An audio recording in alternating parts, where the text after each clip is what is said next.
of Kenyan, Mr. Speaker. So with that, Mr. Speaker, I support. Senator Beatrice Akinyi. Honorable Speaker, I thank you for this opportunity to support this report. Honorable Speaker, just last week I was amongst the delegation at the pre-devolution conference in Mutembei County, as was hosted by the Governor of Mutembei and the Council of Governors. And Honorable Speaker, you should really have seen, and we continue to see, the kind of interest and the value our people attached to devolution. And so, Honorable Speaker, as I start making my presentation, I want to state to you, Mr. Speaker, sir, that devolution should work. Devolution must be made to work. And I also stated there that devolution must be made to work, and devolution should be supported by everyone else, including the national government sectors. Because, Honorable Speaker, when devolution works, we will then receive the equity in development that we are all looking forward to and all Kenyans expect from all over our counties.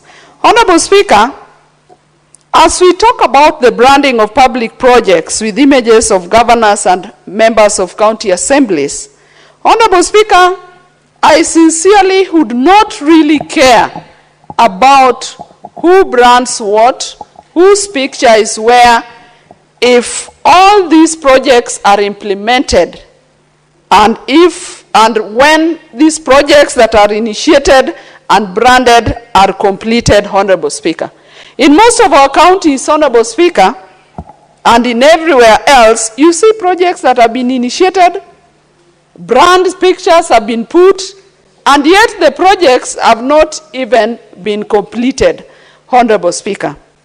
Honorable Speaker, these projects, as budgeted for by the executive and approved by the county assemblies, my main concern with these projects is that they must be implemented, Honorable Speaker. All over our counties, our people supported, and we supported devolution because we wanted services closer to our people. We wanted projects taken to all the wards and down even to the villages so that we would achieve the equity that we are talking about. And that is why I say, Honorable Speaker, that I may not care so much whose picture is where. If only those projects would be implemented and completed and would be in use by the people of Kenya, then I would be a very happy senator seated here, Honorable Speaker. The other concern that we have with the projects down there is the issue of duplication of projects.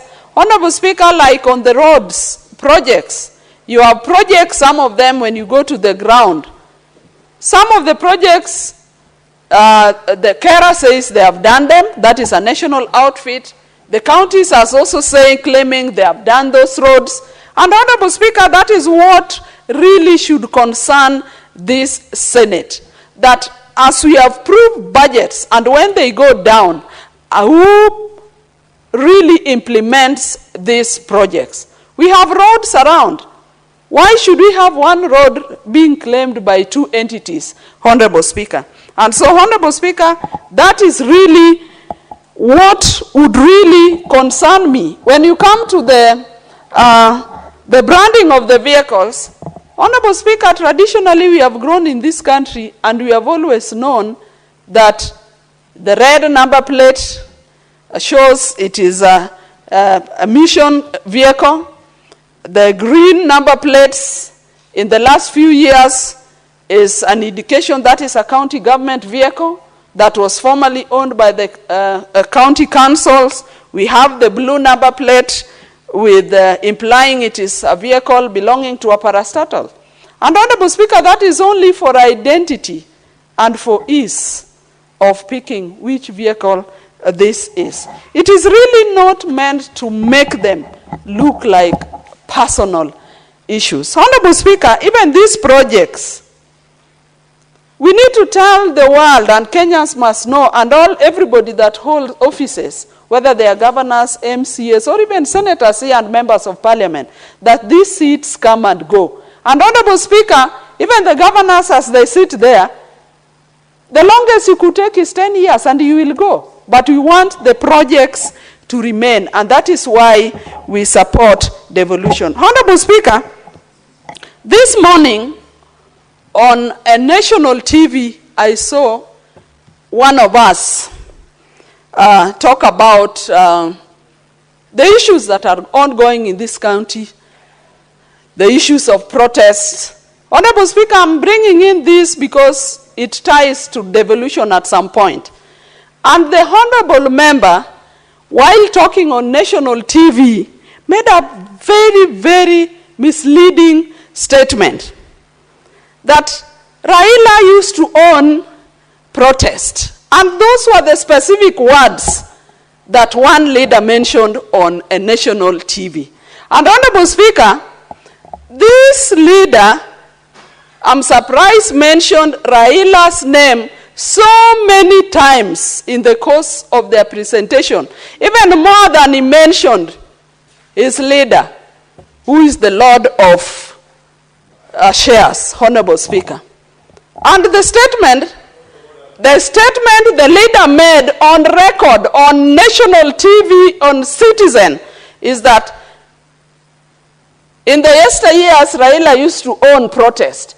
And I keep on asking myself, and I wondered, are these protests a contest? Is there a competition of who has done protest more than the other? Are we competing on whose protests are more magnanimous and which protests have caused the major damage? I want to state here, Honorable Speaker, that whoever made that statement, if you are competing with one Raila Odinga, then you are not a good student of history. Because the protests that Raila led were protests that had purposes. One of them, Honorable Speaker, is that the initiatives that one Raila Odinga has made in this country has brought multi-party. The second is that the same initiatives that one Raila Odinga made is what led to devolution. And I was surprised that the statement was being made by a senator who is a beneficiary of devolution, Honorable Speaker. Honorable Speaker, I then ask myself, what is then the goal that you have for the protest that you now think you have succeeded and exceeded the protest that Raila Odinga made? What is your purpose? Honorable Speaker, let me come back to his thinking.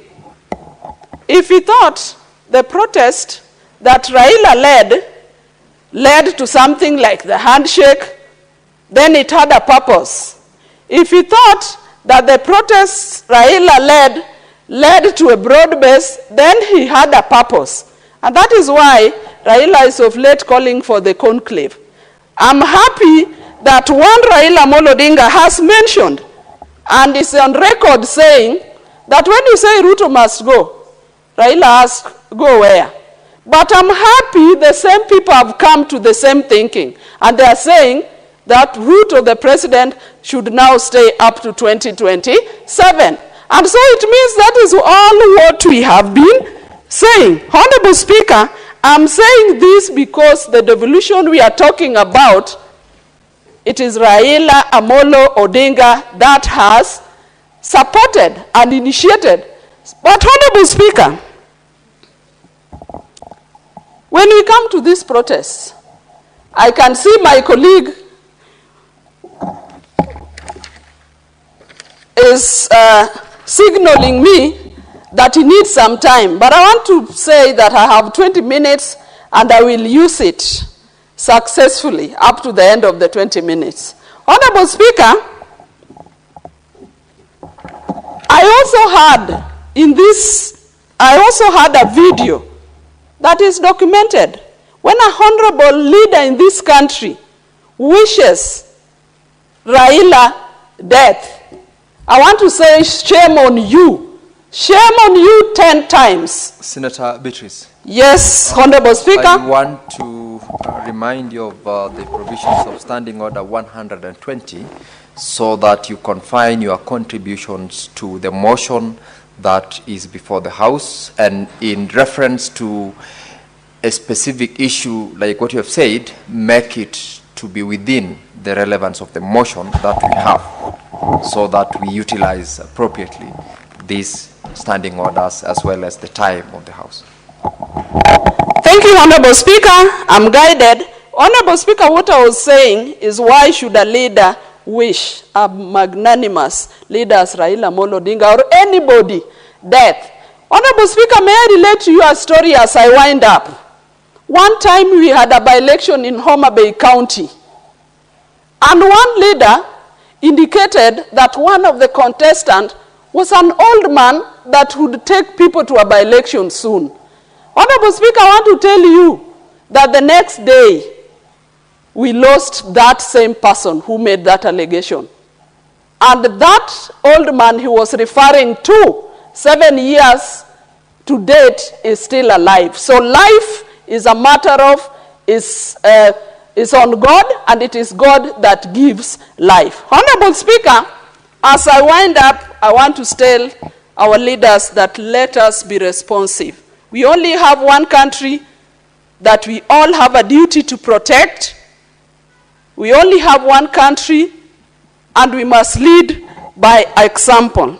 Honorable Speaker, I support this petition, and I want to laud the petitioner, and I want to say that Kenya is indeed a democratic country that gives everybody space to bring their issues up, and I want to say that I support. Thank you, Honorable Speaker. So, Honorable Speaker, I leave my minutes because my colleague really needs to make some point. Thank you, Honorable Speaker.